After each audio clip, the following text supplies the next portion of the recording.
Hello, gorgeous people. My name is Linda, and today I want to chat to you about your story.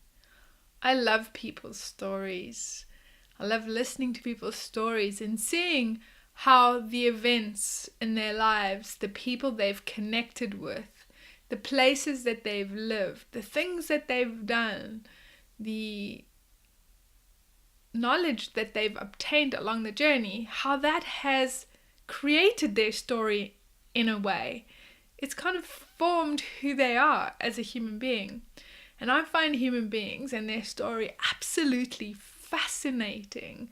I can literally spend hours just staring at people and listening to people's stories, because one of the things that I've learned along the way of listening to people's stories is that our story is us.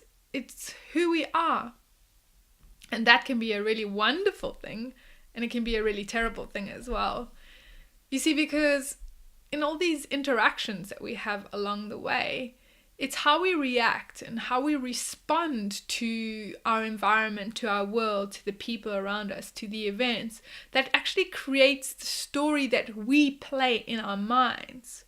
And remember, it's our story and it's unique to us, and it's our perspective, the way we say things.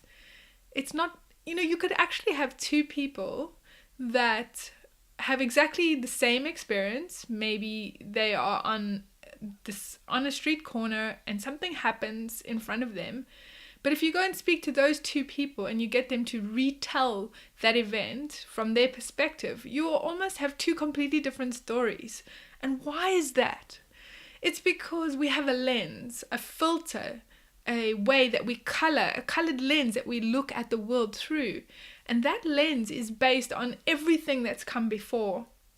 And it can even come from before this lifetime, because everything's energy. We're all connected on an energetic level, and energy sits in our cells on a cellular level, and it will influence so much of our lives. I heard this one story, actually. Well, it's not even a story, it's a true scientific investigation that on a biological cellular level, let's say 5 generations ago, there was a lot of obesity in your family, and people were obese. And then in one generation, there's a massive worldwide famine. And because of that famine, there's no food. And so people that were obese just suddenly lose weight, and they get actually really quite thin. And that genetic marker in their genes, which was predisposed to obesity, gets turned off. And for every generation after that, there's no more obesity. So our environment, the things that happen to us and around us, and how we respond to those, definitely influences our story. It's just, everything is interconnected, and saying that this is definitely what caused that, or this is definitely what caused that, is actually quite hard to do, because I think it's all interlinked. The one thing I have learned in the work that I'm doing, though, as a psychic healer, is that our story is instrumental in determining where we go in the future, because it colors everything about how we see things, how we think, what we believe, the emotions that we feel, how we react to different situations and circumstances. And so as a solo entrepreneur, or someone who is wanting to do their soul work and to do their light work, knowing your story, understanding your story, digging into your story is so important, because when we want to make change, when we want to raise our vibration, when we want to elevate to a new level, or be at a different phase, or step into a new timeline, one that feels more aligned with our soul, we need to be aware of how our story shows up. And the way to do this is to become really aware, to become really observant about how you think, how you react, what emotions surface, and what things trigger us in our day-to-day lives.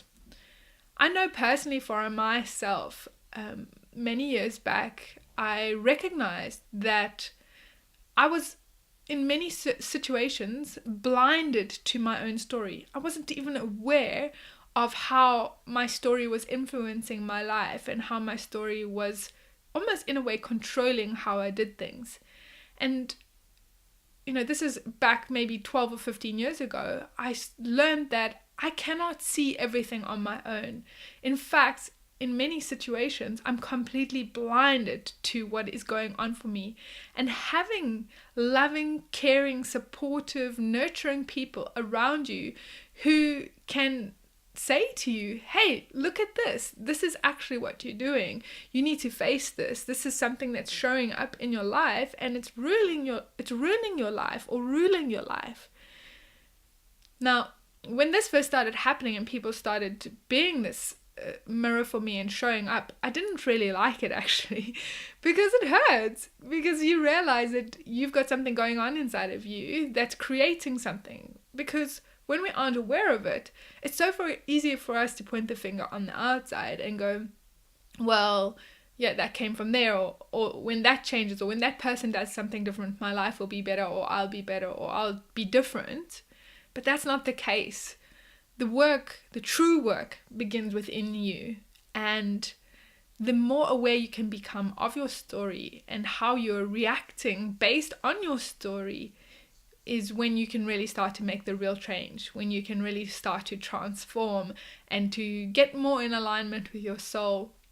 I would advise doing meditation and mindfulness practices and journaling and any form of practice that is going to allow you to have a window into that story, into the deeper layers. Because for most of us, our story has become subconscious. We're not actually consciously aware of it. Having mentors around, or a coach, or somebody who is supportive enough and loving and caring enough to say, hey, look at this, and for you to listen and act and work on that, will mean that you'll be able to achieve that growth and that change that you're seeking. And it is a journey for sure. It definitely isn't always easy, because it's our stuff. It's kind of like the gunky stuff that's sitting in there that most of us don't want to deal with. We want to just kind of leave it hidden because it's easier to do that. But it isn't really, is it? Because I've noticed for myself anyway, when I've left all of that stuff hidden and uncovered, it just bubbles up to the surface all the time anyway. And we never actually end up feeling like the powerful being that we should be, because we've got all of this stuff clouding our light and really hiding the truth of who we are away. Because our story is just our story. When we come into this world, we have this gorgeous, beautiful light full of unconditional love, and we just start closing down and shielding out, and that's our story. All the shielding. We need to unravel the shielding and really reveal the truth of who we are on the inside. And where we can do that is when we really shine, and when we can fully step into our power and show up in the world in a magnificent way and truly step into the work that we've been called to do. Have a gorgeous, gorgeous day. Thank you for your time, and thank you for listening today. Namaste, gorgeous soul.